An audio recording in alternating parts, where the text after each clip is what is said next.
Hey guys, it's Pineapple, and you already know what we're here to do. It's Thursday morning, so we're here to talk about this week's chapter of My Hero Academia, chapter 351. I believe My Hero Academia is going on break next week, and then there is I think Golden Week is coming up, right? Where we're going to have like another kind of week off with the whole magazine. So Horikoshi's about to get a well-deserved break, and he's going to leave us off with some crazy development. So let's talk about the battle between Shoto and Dabi in chapter 351, the two flash fires. I don't think I have to give you a spoiler warning for the spoiler video, obviously, but I do want to say thank you to Atsushi. I want to say thank you to Eri and Atsushi's Discord for dropping the summary that we're going to be reading. So I appreciate you guys. Thank you so much, and let's get to it after that intro. Hit it!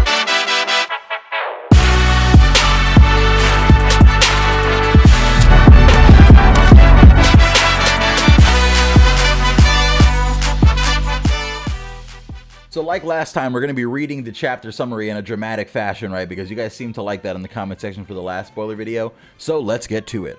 The chapter begins with a narration talking about the might of the Flash Fire Fist, a special move that concentrates all the heat onto one's body to release it in a full blow. And this was known to be Endeavor's ultimate technique. However, despite developing such an amazing move, Endeavor soon came up against his own insurmountable limitations. Dabi's fight with Shoto continues in this chapter.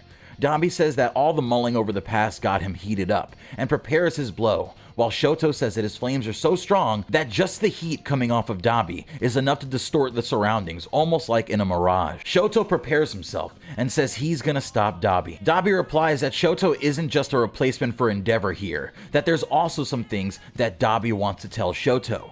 Dabi says how he started out just a low flame, always craving towards a greater force. Dabi says that his strength now is a byproduct of a body that has lost its limits, and what he learned from watching Endeavor from afar. And then he uses Hell Spider against the heroes around, which is really awesome because we know from last chapter that Dabi has been watching everything that Endeavor's done, right? So for him to like learn the move that Endeavor did back in the Endeavor arc, or back in the Endeavor versus the High-End Nomu arc, is really awesome, because I don't know how many times we've Endeavor's done that move in general, but like that's one of Endeavor's coolest animated moves, right? So now that Dabi's doing it, I know that they have to commit to animating it extra special whenever we get it in My Hero Academia Season 7. The heroes try to buy Shoto some time by keeping Dabi in check.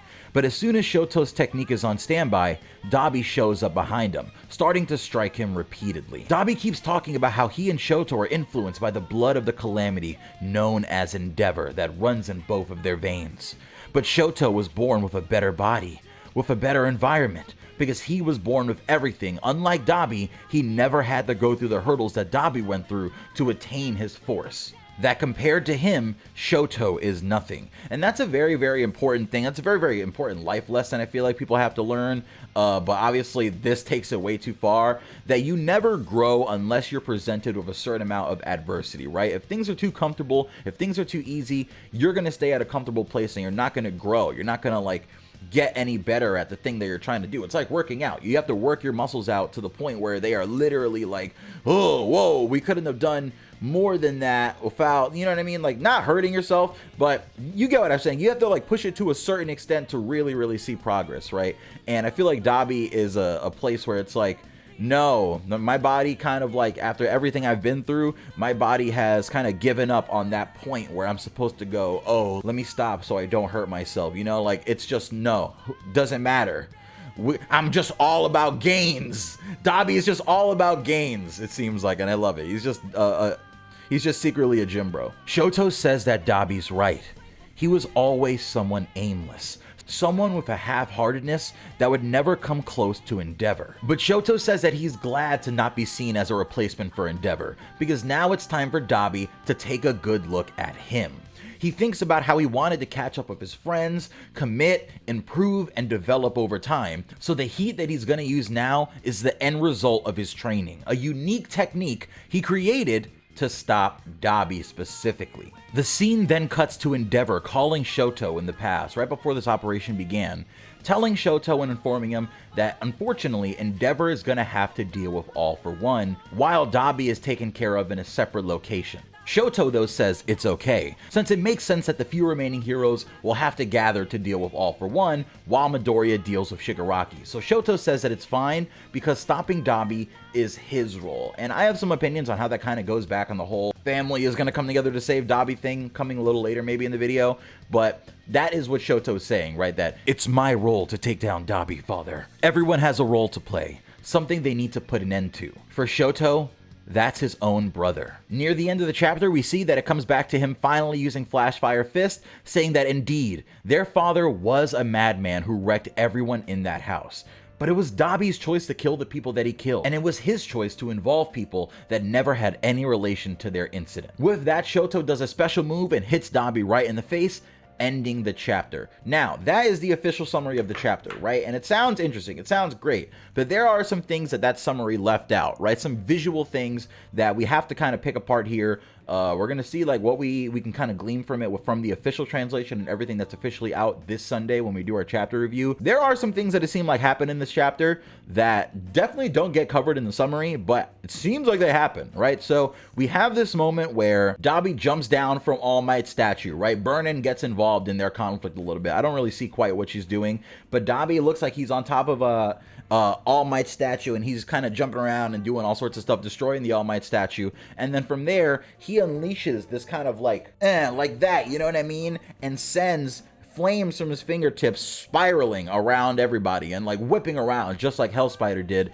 when Endeavor did it, right? So we get to visually see that, and we also see that Dabi's hands at this point like do all the burning and everything. His hands at this point have become very, very pointy, right? Very, very pointy, kind of like if you remember Deku during the Dark Deku arc, the very, very pointy fingers that Horikoshi gives to like edgy people. That's what Dabi has going on right now, right? And yeah, if you recall in the chapter summary, there was a part about Dabi beating down on Shoto, right? Like picking him apart. And in that section, we actually see Dabi like go for like a gut punch, right? But like Dabi is wrapped in flames, right? Like there is a large wall of flames around him that he's in the center of, with like a hooked part on the top that some people say kind of looks like a bird head. Like maybe if you see it, give your own opinion on it, whether or not you think it looks kind of like a phoenix shaped flame around Dabi. But Dabi goes up to Shoto, punches him in kind of like the gut, but like there's a whole wall of flame between them, and that sends Shoto flying into a building as like a giant laser beam of fire sends Shoto flying, and it's absolutely insane. You can tell that they're drawing it so that it's going to be nutty when animated, and that was another really, really hype section that we saw from the chapter spoiler scan leak. And we see that Dabi's body is like literally falling apart, right? Like as a result of this laser beam, but I just feel like it's really, really awesome that he's willing to just kind of sacrifice everything here. Instead of like actually destroying Shoto, right? Like, you know, kind of obliterating him the way that it seems like it would, Shoto actually covers his chest in what seems like ice, or to a certain extent blocks the technique using a massive amount of ice on his chest. And it's not clear because we don't have all of the scans obviously, but it does seem like Shoto, the ice on his chest that kind of forms like an X that he has, right, lights on fire. It seems like he's kind of like making a band across his chest, which we know that he's not supposed to be able to create ice on both sides of his body, right? Like he's only supposed to be able to create ice on one side of his body, fire on the other side of his body. Here it very, very much seems like Shoto creates fire across the entire cross section of his body as well as ice. And then near the end of the chapter, we see that Shoto is actually using fire from the opposite side that he usually uses fire on. So we know that he always uses fire on the side that has the scar. It's a very, very easy identifier to remember like what side the fire is on. So we know that he does that. And in this chapter, of course, he's using it on the other side, right? And I'm not entirely sure if he's using like ice and fire at the same time, or like what combination of that he's using. But now it seems like Shoto can pretty much generate fire or ice from whichever side he wants, which I feel like goes into the level of being a quirk awakening, right? I feel like that definitely means that Shoto awakened this quirk to its true potential. And I'm really, really happy to see it because it's about time. It's about time. Shoto's been training his quirk his entire kind of time in the world of My Hero Academia, right? We've always seen Shoto training. So now, honestly, I feel like it's really, really awesome to see him finally get to the peak to a certain extent of what he can do, right? Like, not like literally, but as far as like technique wise, right? Now that you've mastered both your sides and kind of put them together and like symbolically what that means, you know what I mean? Like that he's kind of finally accepted himself. I feel like Shoto's a massive threat now to villains, and I feel like that's only going to get worse because now when he grows up, he's going to be Endeavor, but if Endeavor also had like ice. And you know, that was always kind of the case, but now it's like so much more the case. He could just decide to be full on Iceman, burning you. He could decide to do it backwards. Like, I really think that's awesome. And I appreciate seeing Shoto's development over the course of the story, especially always in these kind of Dabi Todoroki segments. And then at the very, very end of the chapter, obviously, we see Shoto hit Dabi with some massive kind of fire ice technique, right? Probably something similar to what he did against Deku, but now just multiply that by like so much, or you have to imagine it's so much stronger than what he did against Deku in the sports festival because of all the growth that he's had in the series so far. So that is My Hero Academia chapter 351 spoilers. I do think it's a little odd that Shoto has to take over the role of taking care of Dabi, right, instead of the whole family somehow being involved. But I mean, I guess, you know, again, that is kind of just a symptom of the times in My Hero Academia right now. We're kind of going through things at a rapid pace. Dabi and Shoto's fight really kind of just started in this chapter, so it seems like Shoto is finishing Dabi off, but I can't imagine that's the case, right? That it's only going to last like a chapter after all this buildup. So I wonder if we're going to see Dabi pull out one last secret, right? Maybe next chapter, or like there's something left, I think. I think I'd be very disappointed if the fight ended just like that and it was over, right? Dabi versus Shoto. So let's see what goes on. Let's see what happens. I'll see you guys later. It's Pineapple. Peace.